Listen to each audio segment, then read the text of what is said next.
Hey everybody, welcome back to the channel. Today we're just going to do some tune-ups.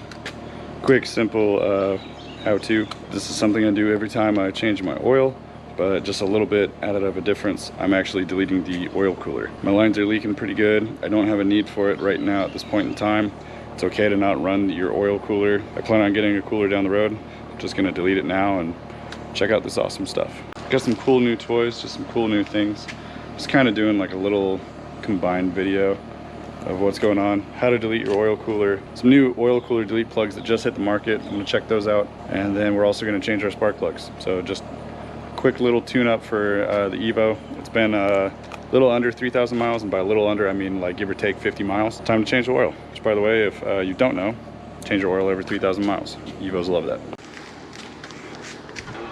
She's still very dirty from the trip from Utah, 39-hour drive.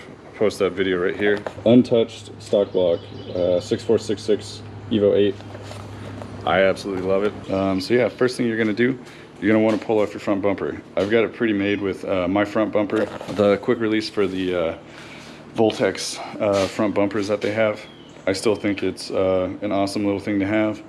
I just threw in the front quick release ones just for that added little bit of extra. And that's just me being extra. There's nothing else to it. It's just me being extra. So for me, it's pretty easy.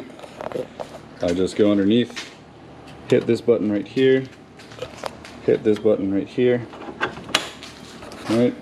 And then hit those buttons on the side. And then you're able to pull it off. So now your bumper is off. Great, because a lot of you Evo guys are probably a little lowered too. It's just that much more easier to get to the oil pan now, so I don't have to use a jack. It's something I can get to right now. Stupid simple. We'll get to that shortly. Now the oil cooler delete plugs that I went with, Buschur. So David Buschur is now back at Buschur, and he's starting to make some pretty solid products, and one of them being this little oil cooler delete plug. The ones in the past were just a simple plug. You just threw them in there, that was it. There was nothing else to it, but these ones are magnetized. Every time you change your oil, you can pop these out. Any type of bearing material, any type of metal that's in your oil, it's gonna go all through the oil filter, so whatever your oil filter doesn't grab, this makes sure to grab. Super happy to be able to put that on the car, so thank you, David. Next thing you wanna do is get underneath the car. So I got a little towel just because it is sandy over here. Bunch of oil pan underneath. You want to grab your handy dandy ratchet, not your chick. Alright, you want to get underneath here. So for me it's a 13, but I also have a aftermarket little thing, or a little oil drain bolt. So, quick little pop.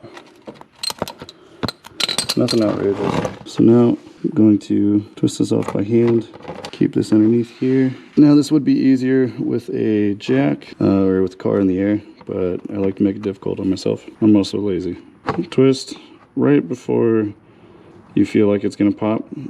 Keep pressure there and then pull it. That's all you gotta do. Oil is black, so that's good. It means I don't have a head gasket, or I'm leaking from my head gasket, but definitely means that it was time to change the oil. Also with your drain plug, you want to find a little napkin and just wipe it off. I have a magnetic one, so it's going to tell me a lot about what my motor is doing. So let's go wipe it off real fast. Not the worst, not the best. There's a little bit of stuff on there. Could be way worse. Looks like it was about time to get changed anyway. You want to do it at least 3,000 miles or every 3 months. I think I'm on month 5 just because of the hip surgery. Just wipe this off, get that ready. Now we're going to do the fun part, the actual oil cooler delete. So because I already have an aftermarket oil cooler, they are using AN fittings. So I have my AN wrench right here. And then if that for whatever reason doesn't work, I have another wrench. However you can get them off. Actually, before I get into that though, I'm gonna remove that oil filter. So the oil filters I use is actually a Wix 57092. I think they're meant for a Gallant, but they're just a bigger oil filter. It means that it can catch more, have a little more life to it.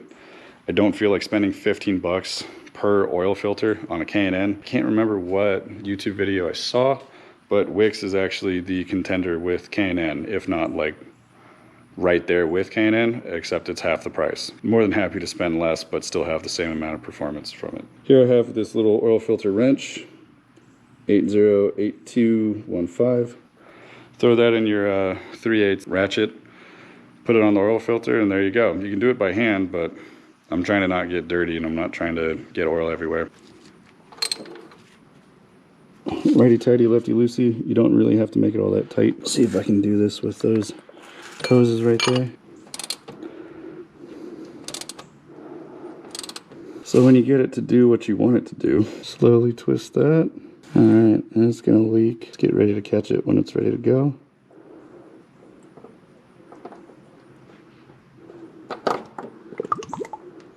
Use some of the old oil. Helps with the seal. All right, one of those is off. My GoPro is getting pretty hot, so trying to not mess with it too much, but these are the fittings. Goes to an AN. I think it's a -10. Let's go grab one of those plugs from Buschur. So this is the plug right here.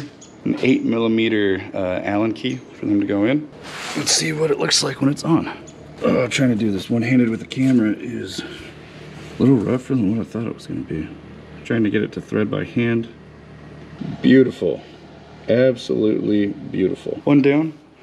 I'm going to get that other one off and then I'm going to throw on that other plug. So unfortunately I had to backtrack. That filter came back off. That other plug is right there. It looks absolutely gorgeous. I'm gonna give a little wipe around the filter of the mating surface, just to make sure that, you know, there's no sand over there, because it is pretty dirty under here. I'm gonna bring this in, just bring it in a little bit. So it's gonna be a little bit darker, but it is what it is. It's that time of the year here in Florida. Man, look at all that room right there. Whole bunch of room. So if you're wondering why I'm doing an oil cooler delete, I don't track the car. For a daily driver, I actually don't even need this. I don't need the oil cooler. Yeah, it helps with temps. It's not something that's necessary, but that oil cooler was leaking and I didn't want to remake the lines. I just didn't have a need for it, so I deleted it. I had already deleted my oil cooler in the past. Haven't had any issues with it. There's nothing wrong with deleting it. It ran perfectly fine. I'm still on the same bottom end. Oil's been drained. Now it's time to refill. I use Schaefer's 5W40. I haven't had any issues with this. I rev out to 8,500 on a stock bottom end.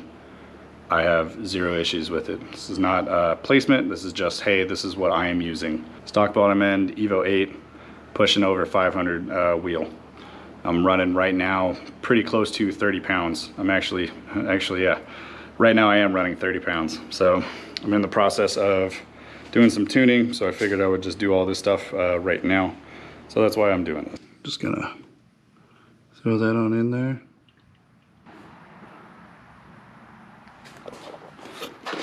This is about a half of one of those guys. Going to throw in another quart, see where my oil is at, because my oil capacity has gone down due to the oil cooler being deleted. Add another quart, pull it out, see where it's at on the dipstick, add another quart, keep going from there. One thing I forgot to mention, pre-fill your oil filter. Fill it up with oil, let it go down, fill it back up with oil, let it go down until you can't put any more oil into it, and then put it onto the car. All right, so next part, spark plugs. I have the R35 GTR coils. So far I'm not having any issues with those. Been running those I think for a year and a half now. Haven't had any issues with them. We're going to disconnect this plug over here, and this plug over here, and then it's a 5mm Allen key to be able to pull those up for us to be able to get to our spark plugs. For your spark plugs, I use a 1316, and it's actually a spark plug socket. Not sure if you can see the inside of that. There's a little rubber piece in there. Just make sure that the spark plug doesn't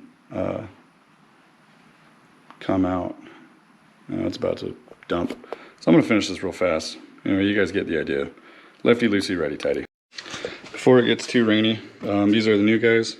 These are gapped to 0.020. I use a spark plug tool, had some money, STM. You can find it on their website. They have Evo 8 and 9 specific spark plug gapping tools. So I'm just gonna pull these guys out real fast and I'm gonna get into it because it sounds like it's gonna dump. I'm glad I pulled it in when I did. You never know when you're in Florida. Replace the spark plugs. Again, it's been a minute since I've changed them, so really looking forward to seeing what they look like after tuning. Making sure there's no detonation, making sure that everything's doing what it's supposed to be doing. Then I just need to throw the coil and plug kit back on the car, and we will be done. And there you have it. Just a quick little tune-up. Nothing crazy. Something I do every 3,000 miles. I change my oil, change my spark plugs, make sure that the coils inside the coil and plug kit are out far enough. It's R35 kit. You have to do that. I make sure that everything is, nice and tight. Nothing's out of line. Nothing doesn't look ridiculous or out, nothing looks like it's out of whack. We're done here. This is what I do for my tune-up. The oil cooler delete was just a little added bonus. Change the oil, do your spark plugs every 3,000 miles, your stock bottom end will be just fine. Make sure you have a pretty badass tuner. That's one of the more important parts. You can take care of a car extremely well and throw a bunch of money at it, but if you don't have a really good tuner, it doesn't matter. If you have a really good tuner and you throw a bunch of terrible parts at it, it's not gonna mix. Put quality parts on your car, get a really good tuner, nothing will stop you. Dream or do, it's up to you. Till next time.